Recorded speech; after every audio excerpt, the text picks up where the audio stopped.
ذنبي وأتوب إليه. أعوذ بالله من الشيطان اللعين الرجيم. بسم الله الرحمن الرحيم. الصلاة والسلام عليك يا أشرف الأنبياء وختم الأنبياء جد الحسن والحسين بالقاسم محمد.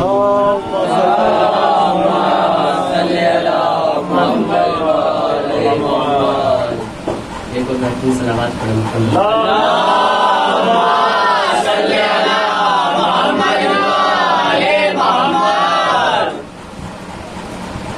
مسلسل فضائل اہل بیت اور مصائب شہداء کربلا آپ سماعت کر رہے ہیں، اور مسلسل ایام عزا میں امام حسین علیہ السلام کی فضیلت اور آل محمد کی فضیلت سن رہے ہیں، کیونکہ پیغمبر اسلام کا زمانہ ہے. پیغمبر اسلام کا قول ہے کہ اہل بیت کی مثل اور اہل بیت کی مثال کشتی نوح علیہ السلام کے مانند ہے، کہ مثلاً کہ جیسے کشتی نوح علیہ السلام پر جو بھی غالب ہو گیا، جو بھی سوار ہو گیا وہ نجات پا گیا، اور جو رہ گیا وہ غرق ہو گیا. پیغمبر اسلام اسی لیے فرما کر گئے ہیں کہ اہل بیت کی مثال کشتی نوح کے مانند ہے. جو ان سے ماننے لگا، جو ان کو تسلیم کرنے لگا وہ نجات پا گیا، اور جو ان سے دور ہو گیا وہ غرق ہو گیا. یعنی کہ پیغمبر اسلام یہ سمجھا رہے ہیں، پیغمبر اسلام یہ بتا رہے ہیں، اور لوگوں میں اور میرے بعد میں دو چیزیں چھوڑ کر جا رہا ہوں، اہل بیت اور قرآن. اہل بیت اور قرآن، اہل بیت اور قرآن. پیغمبر اسلام نے مسجد میں کہا تو کہا کہ میں آپ کے درمیان میں دو چیزیں چھوڑ کے جا رہا ہوں، اہل بیت اور قرآن. منبر سے کہا تو یہ کہا کہ تمہارے درمیان میں دو چیزیں چھوڑ کے جا رہا ہوں، اہل بیت اور قرآن. خانہ کعبہ میں گئے، آخری حج ہے، تب آپ نے کہا تمہارے درمیان میں دو چیزیں چھوڑ کے جا رہا ہوں، اہل بیت اور قرآن. نہ اہل بیت قرآن سے جدا ہے، نہ قرآن اہل بیت سے جدا ہے. یہی پیغمبر اسلام بتا کر گئے ہیں کہ اہل بیت کی مثال کشتی نوح علیہ السلام کے مانند ہے. جو اہل بیت سے مان گیا، جو اہل بیت کو مان گیا، جو اہل بیت کو تسلیم کر لیا، وہ تو جو ہے اپنے جنت میں چلا گیا. جو اہل بیت سے دشمنی رکھنے لگا، جو اہل بیت کی دشمنی رکھنے لگا، وہ لعنت اللہ ہو گیا، وہ غرق ہو گیا. صلوات پڑھیں.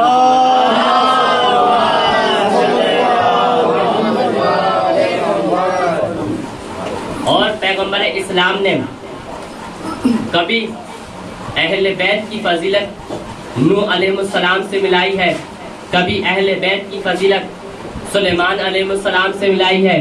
مثلاً کہ کیسے جناب سلیمان علیہ السلام کو صلوات پڑھو اور آگے آگے آ جائیں.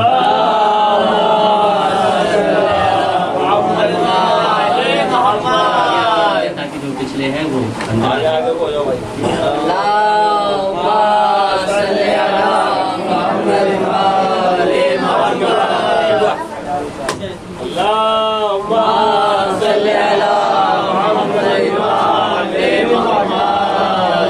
سلیمان علیہ السلام کا دورے پیغمبری ہے. سلیمان علیہ السلام ایک لشکر کے ساتھ گزر رہے ہیں. اب ایک چیونٹیوں کا سردار ساری چیونٹیوں سے کہہ رہا ہے کہ اپنے اپنے بلوں میں چلے جاؤ، اپنے اپنے گھر میں چلے جاؤ، کہیں سلیمان کا لشکر تم کو غارت نہ کر دے، کہیں سلیمان کا لشکر تمہیں پامان نہ کر دے، کہیں سلیمان کا لشکر تمہیں برباد نہ کر دے. ایک مرتبہ قریب چوٹا جناب سلیمان علیہ السلام پہنچے، اور آنے کے بعد چوٹے کے سردار کو ہاتھ میں لے کر کہا کہ اے چوٹے مجھے بتا کہ اس وقت تو افضل ہے یا پھر میں افضل ہوں. توجہ دیجیے گا، کیا کہا؟ تو افضل ہے یا پھر میں افضل ہوں. تو جناب سلیمان سے چوٹی نے کیا کہا تھا کہ یا پیغمبر اسلام یا سلیمان سنو، اس وقت تو میں افضل ہوں. کیا کہا؟ اس وقت تو میں افضل ہوں. تو جناب سلیمان نے کہا وقت کا نبی میں ہوں، وقت کا پیغمبر میں ہوں، وقت کا رسول میں ہوں، تو کیسے افضل ہو گیا؟ تو کیسے افضل ہو گیا؟ تو چیونٹی نے جواب دیا اے نبی آپ سمجھے نہیں، اے رسول آپ سمجھے نہیں، اے پیغمبر آپ سمجھے نہیں. جب کوئی چیز پیغمبر کے ہاتھ میں ہو جائے، میں کچھ کہہ رہا ہوں، جب کوئی چیز پیغمبر کے ہاتھ میں آ جائے وہ چیز افضل ہوتی ہے. یعنی کہ چیونٹی کو پتا ہے جو ذہنیت نہیں رکھتی، جو کہ انسانیت نہیں رکھتی، اس کو پتا ہے جو رسول کے ہاتھوں پر آ جائے وہ چیز افضل ہوتی ہے. لیکن وہ 1.25 لاکھ مجمع میں کیسے سمجھایا تھا پیغمبر نے؟ من کنت مولا ھذا علی مولا، جس کا میں مولا اس کا علی مولا. صلوات پڑھے. اللهم صل على محمد وآل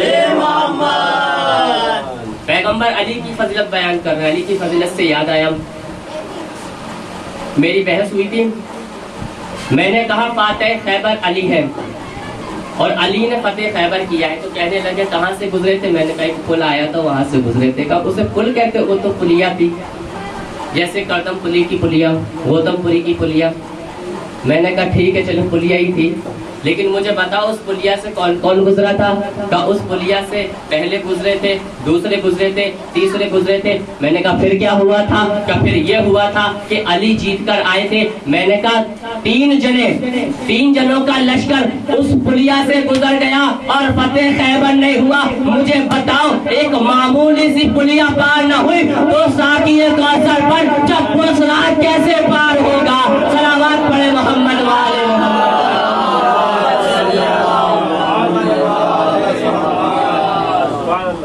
ایک معمولی سی پلیا پار نہیں ہوئی تو پلسرات پار کیسے ہوگا؟ اسی لیے نبی نے فرمایا تھا ساقی کوثر علی ہے, اور علی پلسرات کی جگہ پر بیٹھے رہے گا, اور جو علی کا محب ہے, اہل بیت کا چاہنے والا ہے, وہی جنت میں جائے گا. ایک اور صلوات پڑھے محمد والے.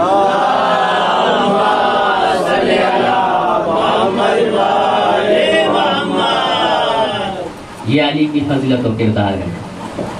ایک دانیہ نام کی مولا علی کی محب ہے, مولا علی سے محبت کرتی ہے.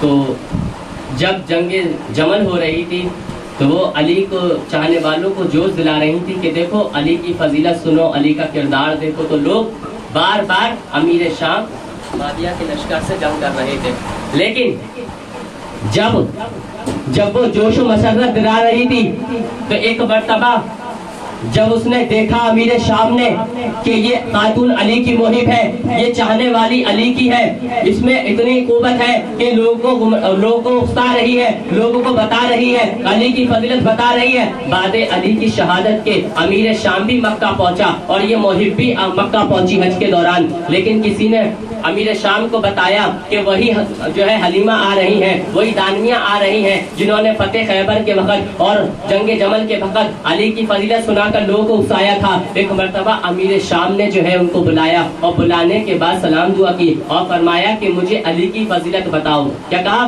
مجھے علی کی فضیلت بتاؤ. تو انہوں نے لمبی چوڑی فضیلت نہیں بتائی, بتایا کیا کہ علی جیسے خلافت کے پہلے تھے علی ویسے ہی خلافت کے بعد میں ہے, علی جیسے خلافت کے پہلے تھے علی ویسے ہی خلافت کے بعد میں ہے. مطلب کیا کہ جیسے غربتی علی زندگی جی رہے تھے ویسی خلافت کے بعد ہی زندگی جی. جب یہ سنا امیر شام نے تو ایک مرتبہ کہا ہم تمہیں انعام دیں گے تو قبول کرو گی؟ کہا بے شک ہم قبول کریں گے. تو لال بال اونٹ 100 عطا کیے اور عطا کرنے کے بعد کہا کہ مجھے بتاؤ اس موقع پہ علی ہوتے, اس موقع پہ علی ہوتے, کیا تمہیں عطا کر دیتے, کیا تمہیں یہ اونٹ دے دیتے جو کہ قیمتی ہے اور عرب میں سب سے مہنگے اونٹ ہے؟ تو جناب دانیہ کہنے لگی ہرگز علی عطا نہ کرتے. امیر شاہ مسکرانے لگا کہ شاید علی کی جو ہے اس نے فضیلت کی جو ہے توہین کرتی ہے, لیکن نہیں. کیا کہا کہ علی اس موقع پہ ہوتے تو مجھے یہ ہرگز 100 اونٹ عطا نہ کرتے. ایک مرتبہ امیر شام کہنے لگا خوش ہو کے ہاں مجھے معلوم تھا یہی کہوگی, لیکن جناب دانیہ نے کہا کہ میرے علی کی غیرت گوارا نہیں کرتی کہ مال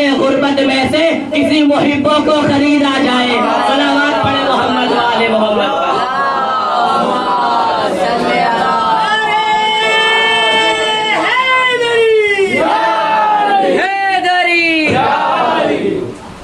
بابا جب بلند سلوات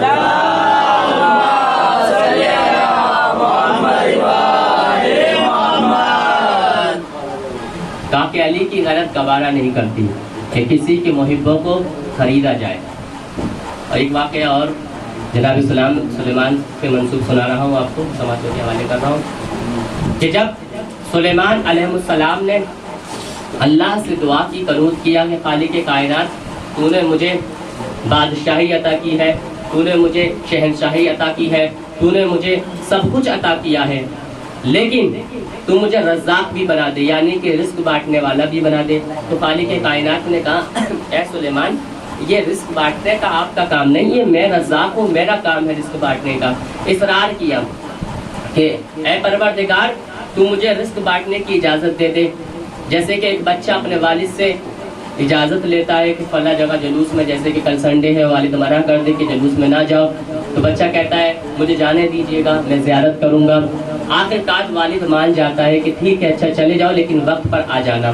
ایسے ہی جناب سلیمان نے اللہ کو منایا کہ پروردگار مان جا مان جا مان جا۔ اللہ اپنے نبیوں کی دعا مقبول کرتا ہے، کہا کہ جا سلیمان تو رزق بانٹنے کا کام تیرا ہے، دیکھتا ہوں کب تک رزق بانٹو گے۔ جناب سلیمان رزق بانٹنے کے لیے گئے اور رزق بانٹتے بانٹتے دریائے نیل تک پہنچے، ایک مچھلی کا منہ کھلا، جناب سلیمان وہاں پر رزق بانٹ رہے ہیں، جناب سلیمان مچھلی کو رزق لا رہے ہیں، لیکن رزق ختم ہو گیا، مچھلی کا منہ کھلا رہ گیا۔ اب میں کچھ آپ سے کہنا چاہتا ہوں کہ ایک مچھلی جو کہ سلیمان علیہ السلام اس کو رزق کھلا رہے ہیں، لیکن رزق ختم ہو گیا، لیکن اس مچھلی کا پیٹ نہیں بھرا، تو یہی تو میں بتانا چاہتا ہوں۔ آپ کہتے ہو کہ نبیوں سے افضل علی کو بتا دیتے ہو، یہاں پر سلیمان علیہ السلام نے اللہ سے دعا کی، اے پروردگار رزاق بے شک تو ہے، اس لیے کہ میں رزق نہیں بانٹ سکتا، دیکھو مچھلی بھوکی رہ گئی۔ میں کہتا ہوں سلیمان جہاں پر یہ کہتے اے اللہ رزاق تو ہے، رزق بانٹنے کا کام ہے، ایک نبی سلیمان جب ایک مچھلی کا پیٹ نہیں بانٹ سکتے، ان کو سلیمان کہتے ہیں علی کا وہ در ہے جس کے گھر سے کوئی بھوکا نہیں ہوتا ہے۔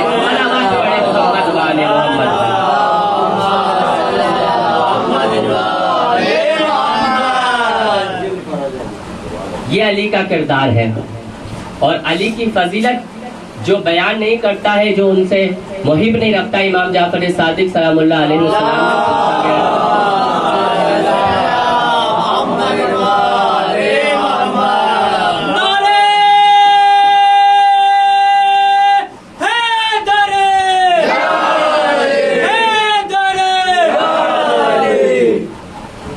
جناب امام سے پوچھا گیا کہ یا امام علی کی فضیلت لوگ بیان کیوں نہیں کرتے ہیں؟ کہ علی کی فضیلت جو بیان نہیں کرتے ہیں وہ حلالی نہیں ہوتے ہیں۔ تو کہا علی کی فضیلت بیان کون کرتا ہے؟ امام نے فرمایا علی کی فضیلت وہی سنتا ہے جو کہ حلالی ہوتا ہے، اور علی کی فضیلت وہی بیان کرتا ہے جو کہ حلالی ہوتا ہے۔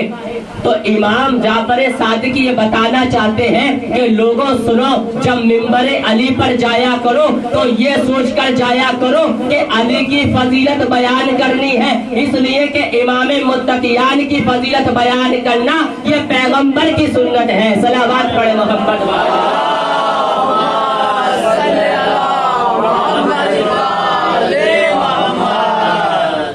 جب امام ایک راستے سے گزر رہے ہیں تو آپ نے فرمایا، ایک بستی آئی، کہا کہ اے پروردگارہ اس بستی کو جو ہے جدا کر دے، شیعوں کی بستی تھی، امام نے فرمایا کہ بستی کو پھیلا دے، جدا کر دے۔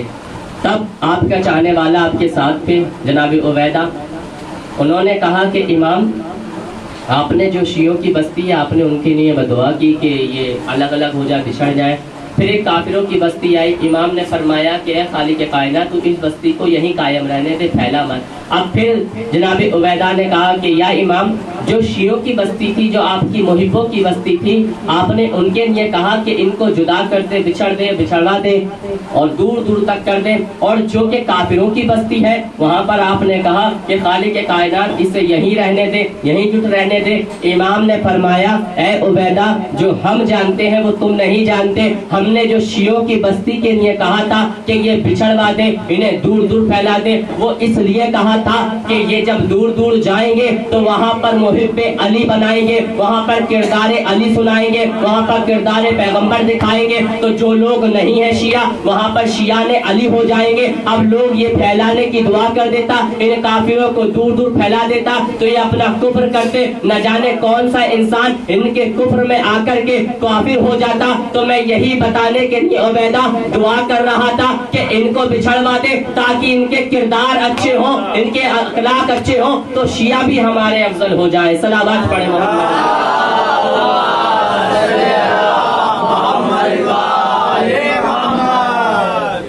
کیونکہ امام نے ہر موقع پہ اور ہر امام نے جو شیعوں کو حکم دیا ہے وہ کردار کا حکم دیا ہے، اخلاق کا حکم دیا ہے۔ امام نے پسند نہیں کیا ہے ماں باپ کا نافرمان، امام نے پسند نہیں کیا بدتمیز انسان کو، امام کو پسند وہی ہے غربت کی زندگی جینا اور خدا کے آگے پست رہنا، خدا سے قنوط کرنا۔ اس لیے خدا کا نافرمان امام کا نافرمان ہوتا ہے۔ اسی لیے امام نے فرمایا تھا کہ میرا چاہنے والا بے نمازی نہیں ہوگا، میرا چاہنے والا بے روزگار نہیں ہوگا، میرا چاہنے والا بے عزتی نہیں ہو سکتی، میرا چاہنے والا جاہل نہیں ہو سکتا۔ اسی لیے جب آدم علیہ السلام کو اللہ نے 3 چیزیں عطا کی اور فرمایا آدم ہم نے تمہارے آگے 3 چیزیں رکھی ہیں، ان تینوں چیز میں سے ایک چیز لے لو۔ تینوں چیزوں کا نام بتایا، عزت ہے، دولت ہے، علم ہے۔ ایک مرتبہ غور کیا جناب آدم نے، عزت کو بھی دیکھا، دولت کو بھی دیکھا، علم کو بھی دیکھا، لیکن ایک مرتبہ آپ نے علم لیا اور چلتے بنے۔ جناب آدم علیہ السلام نے جیسے علم لیا اور جانے لگے تو پیچھے جب پلٹ کر دیکھا تو عزت بھی آ رہی تھی، دولت بھی آ رہی تھی۔ تب آدم علیہ السلام نے کہا کہ حکم ربی نہیں سنا کہ ایک ہی چیز لے سکتے ہو، 3 چیزیں نہیں لے سکتے، تو اب تم کیوں میرے پیچھے آ رہے ہو؟ تو جناب آدم کو علم نے جواب، عزت نے جواب دیا، دولت نے جواب دیا، اے آدم جس خالق کائنات کا حکم تم نے مانا ہے اسی خالق کائنات کا حکم میں نے بھی مانا ہے۔ خالق کائنات کہہ رہا ہے جس کے ہاتھ میں علم ہوگا، جس کے پاس میں علم ہوگا اس کی عزت بھی ہوگی، اس کے پاس دولت بھی ہوگی۔ سلامت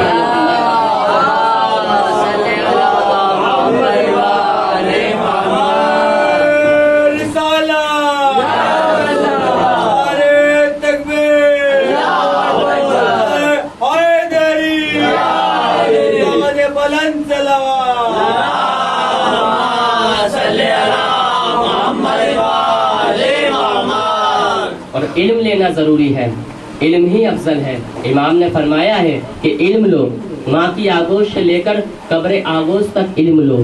جب تک علم تمہارے پاس پورا نہ آ جا سکتا جب تک علم ہو۔ علم کئی طریقے کا ہوتا ہے، ایک علم ہوتا ہے علم اہل بیت، جیسے کہ امام نے فرمایا یہودیوں کا عالم، تو عالم تھا جو کہ اپنے یہودیوں کا عالم تھا، عیسائیوں کا بھی عالم ہوتا ہے اور مسلمانوں کا بھی عالم ہوتا ہے۔ اور علم جو ہے کئی طریقے کا ہوتا ہے، جو آپ ہنر کر رہے ہیں مثلا مثال کے طور پہ سلائی کا کام، یہ بھی ایک علم ہے۔ اگر علم نہ ہو تو پھر یہ کام کیسے ہوگا؟ یہ علم ہی ہے۔ علم عالم شیطان بھی تھا، اگر وہ عالم نہ ہوتا تو اسے پتہ کیسے چلتی صراط المستقیم کے لوگوں کو بہکانا ہے، صراط المستقیم پر بیٹھ جانا ہے، جو صراط المستقیم پہ ہوگا اسی کو گمراہ کروں گا، جو صراط المستقیم پہ ہوگا اسی کو بہکاؤں گا۔ تو اسی لیے پروردگار سے شیطان نے کہا تھا میں جا تو رہا ہوں لیکن اے اللہ میں وہاں جا کر بیٹھ جاؤں گا جو صراط المستقیم ہے، جو صراط المستقیم ہے، جو صراط المستقیم ہے۔ جب پیغمبر اسلام سے پوچھا گیا کہ صراط المستقیم کیا ہے، صراط المستقیم کیا ہے، ابھی پیغمبر اسلام فضیلت بیان کر رہے ہیں صراط المستقیم کی، مسجد نبوی کا دروازہ کھلا، ایک مرتبہ امام متقیان امیر المومنین نکلے، پیغمبر اسلام اپنی جگہ سے کھڑے ہوئے اور کھڑے ہو کر کہنے لگے ھذا صراط المستقیم، ھذا صراط المستقیم، ھذا صراط المستقیم، یہ صراط المستقیم ہے، یہ صراط المستقیم ہے، یہ صراط المستقیم ہے۔ یعنی کہ پیغمبر اسلام نے بتایا ہے جو علی کا چاہنے والا ہے، جو علی کا ماننے والا ہے وہ صراط المستقیم پہ ہے، جو علی سے بچھڑ گیا صراط المستقیم سے بچھڑ گیا۔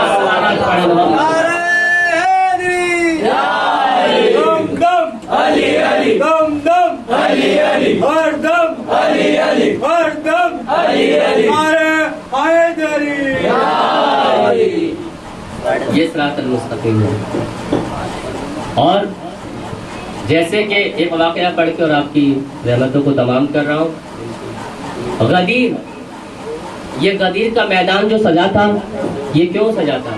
امام نے ولایت علی کا مدعا سنایا تھا، امام نے علی کو پہچنوایا تھا، لیکن لوگوں نے جیسے غدیر کو بھلا دیا، کربلا میں لوگ حسین کو بھی اور حسینیت کو بھلانا چاہتے تھے اور بتانا چاہتے تھے کہ نہ تو کوئی آل محمد ہے اور نہ ہی کوئی اسلام ہے، جمعے کی نماز بدھ کو پڑھائی جا رہی ہے اور زناکاری اور بدکاری حلال کرائی جا رہی ہے، پیغمبر اسلام کو نعوذ باللہ جھوٹا کہا جا رہا ہے۔ لیکن جب انہوں نے غدیر کی طرح کربلا کو بھول جانا چاہا